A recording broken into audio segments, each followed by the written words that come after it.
Hi folks, you're with Tacitus today, your pushback channel, and thank you for joining this audio live stream. Please listen to this presentation as you would a radio broadcast. In this essay, I'd like to talk about declining birth rates. Now, there's a whole lot of discussion and debate sort of the world over, really, but particularly in the Western world, given that birth rates are declining, or the advanced economies, because this would now include, say, South Korea and Japan and so on. But in the advanced economies, the birth rate is declining, whereas in the basket case economies, the birth rates are stable or increasing, and they're already high. I mean, places like Afghanistan and so on like that, or parts of Africa, they're having 5 or 6 children per woman. Whereas in the West, it's 1.3 of the children per woman. So let's have a look at this now. It's touted as some sort of a disaster. Birth rates are declining. Panic, disaster. What are we going to do? Run for the exits. The Titanic is sinking. I don't agree with that view at all. In this current era of medicines and very low death rates at birth, people living longer, all this sort of thing, that there is now more people of working age. This is not retirement age. There's more people of working age who are unproductive citizens than ever before. Now, typically over time, these people would die young. They couldn't fend for themselves, so due to diet and poor nutrition, they would succumb to diseases. An interesting sort of observation by John Adams, one of the signers of the American document of independence, when he went to England as the ambassador to, this is Britain, England, the richest country in the world. When he went to England as ambassador for the newly formed United States, he was shocked to see how many children were just roaming the streets in large groups and surviving on pickpocketing and stealing bread and this sort of thing. And he couldn't imagine it. Now, remember, he came from a rural community in Massachusetts where there were no big cities or anything like that. So he to him, this was a completely foreign sort of concept. London was the biggest city he'd ever been. New York at the time had a population, I think, of 30,000, whereas London was already at that stage had a population of pushing 1 million. So a very different world for John Adams. But he noticed all these children with no parents running around in groups, and they had as you can imagine, a very high mortality rate. So in the current time, people are living much longer. People that would normally die are living longer or being kept alive by drugs and medical procedures and so on. So we're in new territory in the terms of world evolution, where the world now, or certainly the Western world, has the highest proportion of non-productive, unneeded citizens than it's ever had. And so the idea of a reduced birth rate, meaning that there's going to be fewer people, is that a problem? Because population decline, if you've got highly productive citizens, then that's a problem. That is a real problem. But if population decline when you have a huge cohort of unproductive citizens, is that a problem? And that's something that it's a debate, I think, a discussion that few would want to have, but that's the harsh reality. If you look at the amount of people who are of working age that are unemployed, that are on some disability, this is in Australia or Britain, could be anywhere, on some sort of disability allowance, they're on food stamps, this sort of stuff. They barely work, if at all. And even people that have mental health problems or they're retarded in some way, and they've got IQs of 70 and this sort of thing. I mean, what can they do? Now, these sort of people that just weren't around in large numbers, and if they did exist, they didn't live for long, but now they're living to be 70, 80 or whatever. and that's a whole different thing. So as much as a quarter of the population working age is doing little or nothing and is surviving on welfare benefits. Now, the welfare lobby, which has been infiltrated by NGOs and alleged activist charities, or the charities that are really just political actors, they scream from the rooftops about oppression and compassion and this, that, and the next thing. But the reality is it's just a gravy train, and they're drinking deep and long from the pig trough of taxpayer handouts. Should any compassionate society care for these people? Of course. But it's never had this many people before in that category. And what can be done going forward is a declining population a bad thing? If the population decline is most notable among unproductive citizens, agitated citizens can effectively do nothing, then is that a bad thing? And if so, in what way is it bad? So those are considerations that I think importantly need to be made. Now, in terms of how to arrest a birth rate decline, there are countries like Hungary have made, I think, a pretty decent concerted effort to try and get the birth rate above, two women per two children per woman, but it hasn't been an easy task. There's a lot of work involved in that. They've been trying very hard. It hasn't been without success, but you think it would be a crowning achievement given the incentives they put in place, but it hasn't really.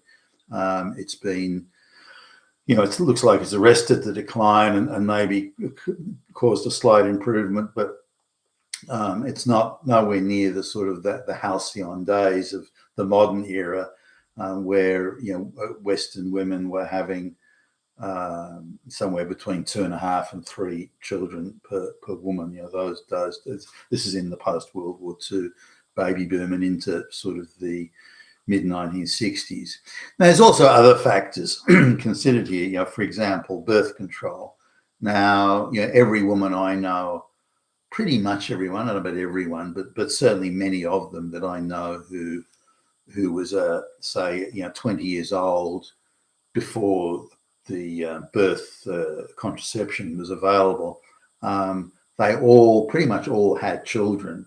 Now, so they were sexually active, and whether it was an accident having a child, because there are other forms of contraception, but they were active having they were sexually active, they had a child.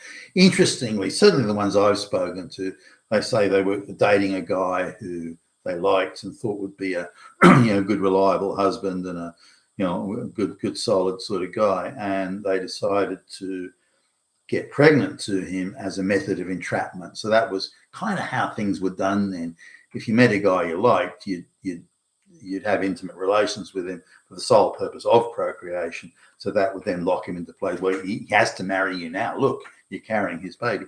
Now, for women that were sexually active with a number of different men, if they did fall pregnant, they would then pick the man that they thought would be the best husband.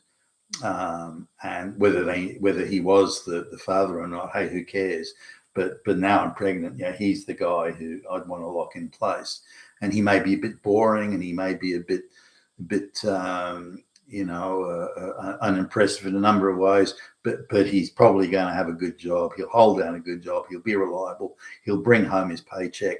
And really, if I'm going to make a future, and have some sort of security in the future, I want to do it with someone like that. That guy over there who's a lot of fun to be with. I can't stop laughing when I'm with him. He tells the bestest jokes, but he's never gonna be able to hold down a job for longer than 5 seconds.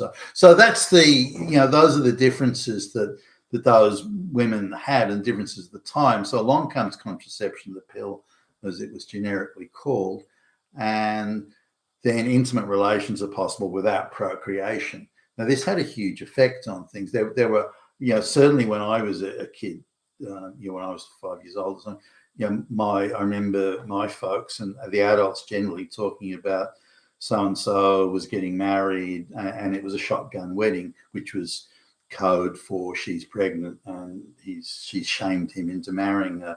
And there were a lot. It seemed like every wedding that there was a shotgun wedding, from my recollection at least. The idea of two people meeting and falling in love and leaving their intimate relations until they were the marriage night. All this, no, that wasn't even around then. So the contraception and so on changed the concept of responsibility. Now, if a woman did get pregnant, she could and had the baby, because a lot of women would get pregnant. He still didn't marry her, so she waited until she gave birth, and then hoped that when he saw the baby, he would melt and go weak at the knees and go, "Oh, I'll marry you." That was also the second level of commitment tactics that women were using at the time, and it was widely used. The women widely say that those were the tactics they used. But if that still didn't work, then the women would give up the child for adoption, and they were pretty much encouraged to do so. So if they had a well-to-do family that would look after the child, so that was one thing. But if the child, if there was no husband, and she had no sort of job or means of looking after the child, or the family wouldn't, her parents wouldn't do it, then she was encouraged to put the child up for adoption. And I was surprised at how many were put up for adoption. Just the amount of people I know who were adopted was quite astonishing. I had no idea the adoption sort of game was that widespread. And we're talking, 60s, 70s, that sort of stuff. Even probably into the late 70s, certainly in Australia. So this was quite, in my view, quite astonishing that this this went on to that extent. So we're talking a very different landscape. Then along comes changes to divorce laws, and changes to how assets are to be apportioned, child support, and so on. Now, the view of the divorce law, certainly as it started in the US, was very much pushed by Jewish lesbians out of New York, was that he is abandoning her. He's getting her pregnant. He's just leaving her, maliciously leaving her like a Nazi, just leaving her. And we're not going to let him get away with it, that damn Nazi. And we're going to make sure he pays. We will make him pay. And so, and in days of where unemployment was like 2% or something, and purchasing and spending power was pretty decent all across the board. The guy in the factory and that sort of thing could still afford to buy a house. Then the idea was, we're going to go after these men, these men that made her pregnant, make him pay. That damn motherfucker, make him pay. And so the malice and the intent, but the ideological position was he is at fault. He will pay.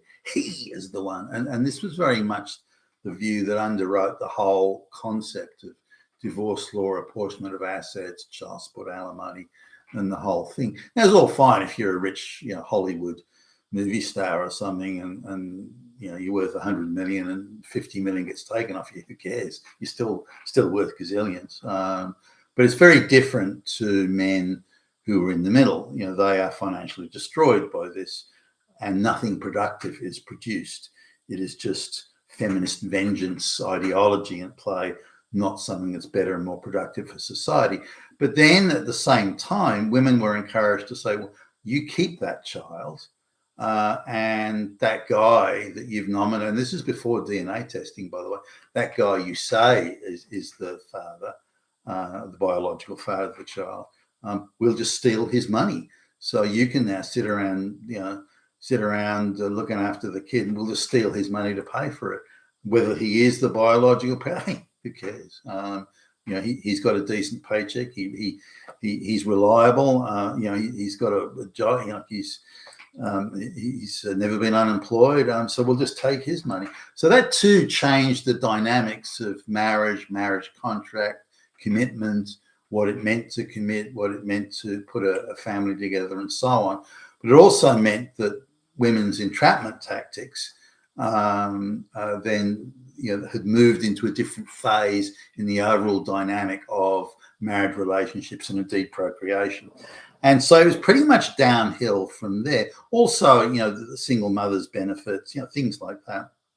So it was all downhill from there. And you can see at that point, as these forces coalesced, the change to the marriage contract, he is the problem, let's go after him and make him, but these sorts of sentiments, the contraception, were coalescing along with this desire for a type or a form of economic efficiency where women were put into the workforce. We want more women in the workforce. Why? Because it dilutes wages, it creates more workers, it creates more consumers. Wow, this is the big trifecta lottery here. So as women were encouraged to stay on at school, very important. That was a huge change. Stay on at school, go to university, and get jobs. This took women out of the early marriage procreation marketplace, if you will, if I can use that term crudely. And there you have it. That's the decline in the birth rate, and it's gone down ever since.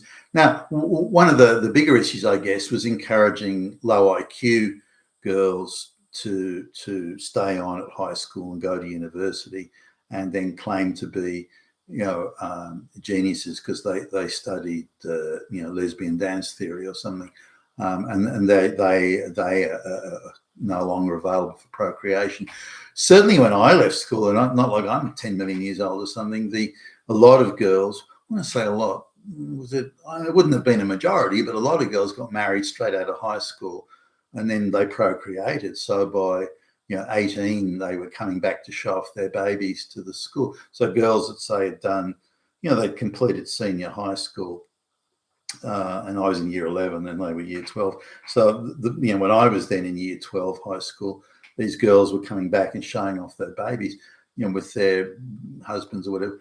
I thought that, to me at that time, I thought they seemed terribly grown up and very adult, and I was, okay, wow. And it had a certain wow factor. Not that I wanted that lifestyle at 18 for myself, but 17. But that was a widespread thing. So these women, though, who were good enough students to make it into senior high school, although I do think they were cutting them a bit of slack there. I don't think they were purely there on merit. They decided not to go to university, and not that they were strongly encouraged to do so back then, but they were told it's an option. So they decided to get married and have children. So they had three. By the time they were 25, they had three children. And again, they seemed very grown up to my perception as a 17-year-old. But these women are no longer in that procreation marketplace, or some of them would be. So the lower IQ girls who really don't have many career options, the best job they're ever going to get is a receptionist or a checkout chick in Coles, or the supermarket or something like that, then they were the ones who were getting married and having children. But they've been pulled out of the market. At the same time, the purchasing power of the factory guy's paycheck. So the guy working in the factory would marry the chick who was going to be a hairdresser or again, a receptionist or something like that, and they would have children. They can't have children now.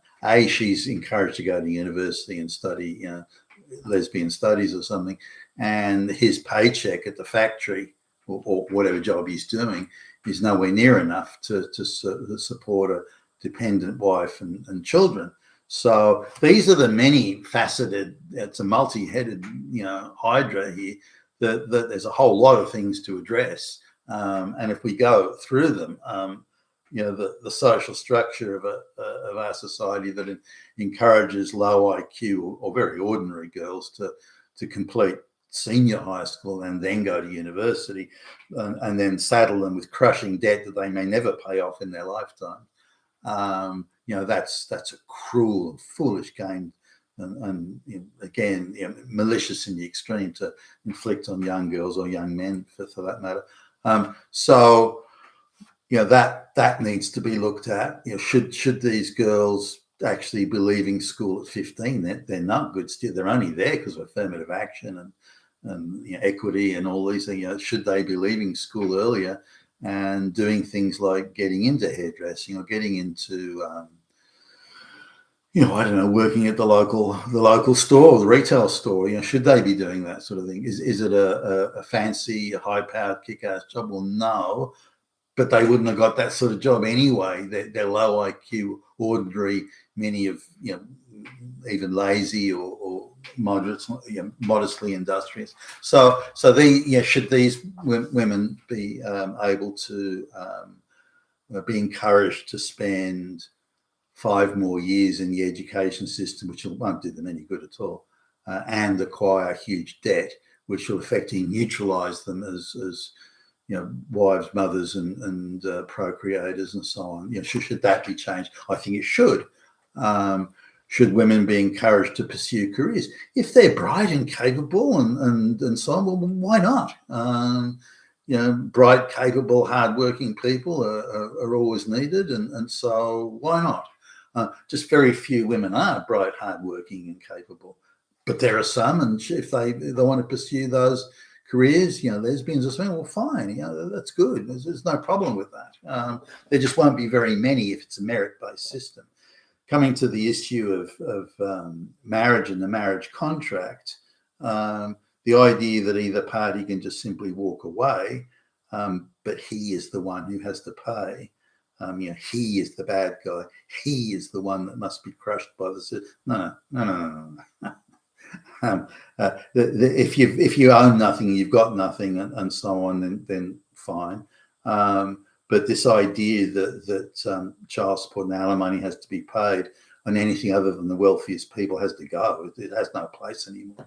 Not in societies where the paycheck has no purchasing power. When this was conceived, the paycheck had way more purchasing power than it does today. So this idea of he will be made to no.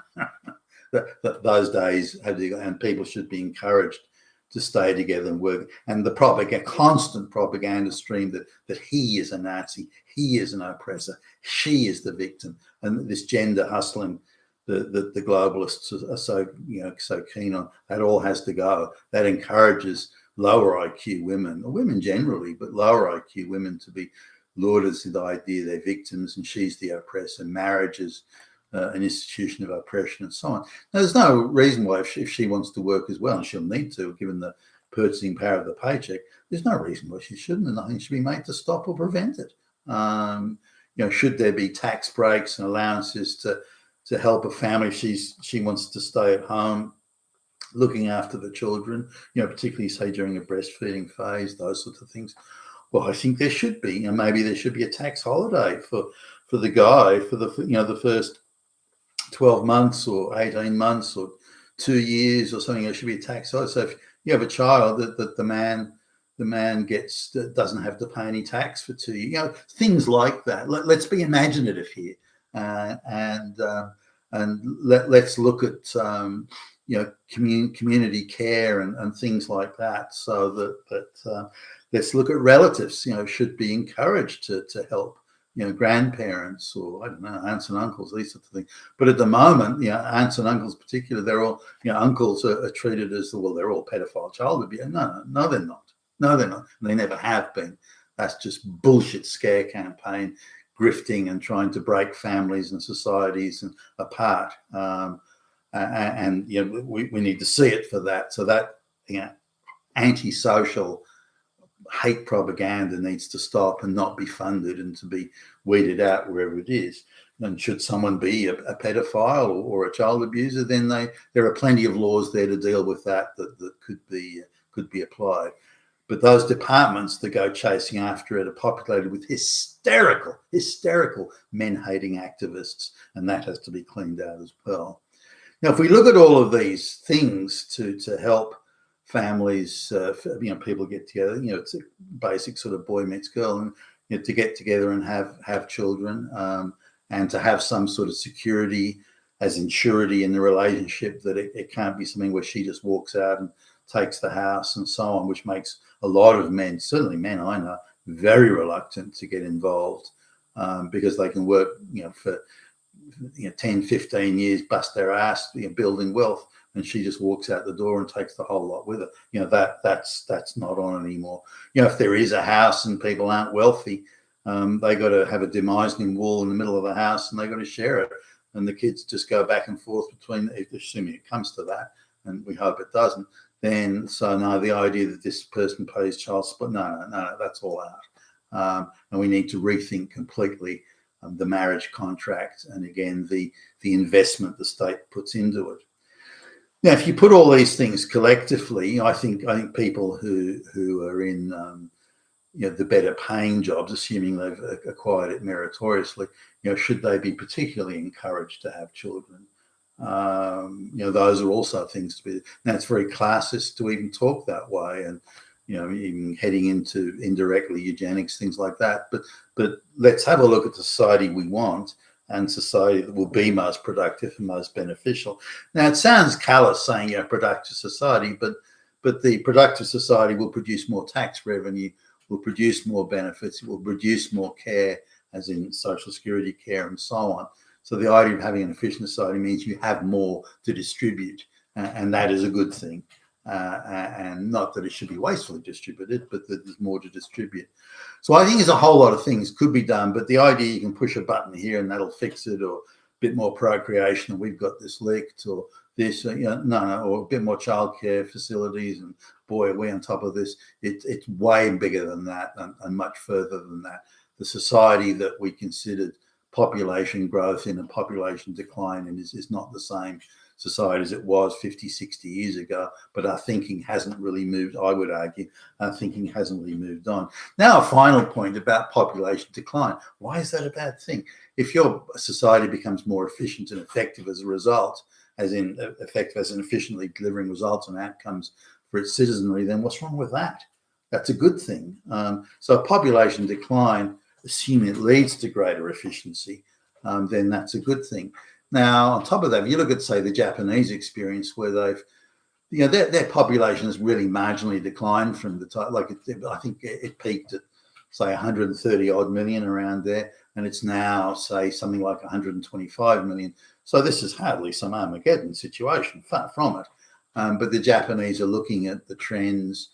This is the decline in birth rate trends, and they're looking at things like automation and robotization, artificial intelligence, things that are coming anyway, by the way, whether we want it or not. The steady march of AI is just everywhere you look. And there'll be fewer requirements for jobs, and jobs may even be simplified because of the level of automation and robotization and so on. And this is particularly noticeable in, say, things like aged care, where every few hours the robot comes in with the cups of tea. For example, goes further than that. But for example, so in a lot of situations, robotization can make. I've been to Japan a few times, and I noticed when I first went there, how robotization was used in their factories, and they were way ahead of anything that I saw in the United States or Europe at the time. The Germans were probably closer to that level of automation than anyone else, but they had robots going around factories, and it was a wow factor on just how robotized and how effective and efficient that robotization was. So it's really an extension, where the Japanese are today. It's an extension of really a path they were already on. So population decline in itself is, I don't think, a bad thing. And the compensatory factors, such as robotization, can more than make up for the loss. Now, what is lost, of course, is consumers. You have fewer consumers, and that appears to be the globalist sort of concern, where they're looking at, economically, they're looking at total consumer mass. Even though people have less purchasing power, the concept that the globalists appear to have is that the world should be made up of big monopoly magnates. And if you want water, or you want power, you want food, you have to go to one of these monopolies that only they will control.